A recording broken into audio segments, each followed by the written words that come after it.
Back-to-back seasons with at least one playoff victory. Napoleon football finds a way to play into November. And now it may not always be pretty, but they get it done through toughness and determination. Key elements these Wildcats plan to continue to utilize this fall. Find our identity of what we want to be. Every year, turnover takes place within a team. For this group, that grind is unfolding in a positive way.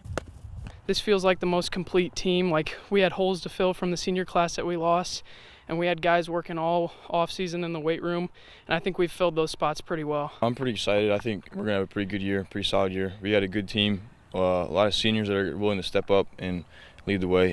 All-State running back George Eggers returns for his final chapter in a Wildcat uniform. Determined to build off a campaign in which he broke the school record for most rushing touchdowns in a season. He's our workhorse, and hopefully we've got some more experience on the offensive line than we did last year. Some of these guys are back. Now make no mistake, replacing talents like Owen Espinoza and Trey Rubenstein, who was at Kent State, not an easy task to tackle.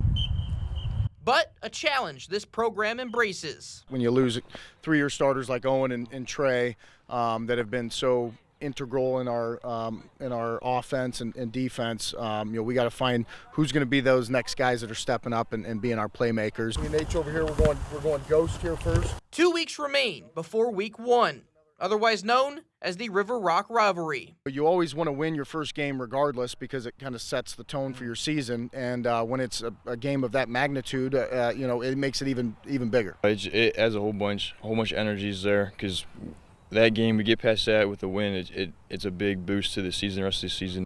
Napoleon indeed proved that in 2024, knocking off Defiance in overtime and eventually reaching the regional semifinals as a 13 seed, going toe-to-toe with the Division IV state runner-up. Previous years, we haven't had the prettiest record, but we did make a far run in the playoffs, so not really focusing on the record and just focusing on week by week.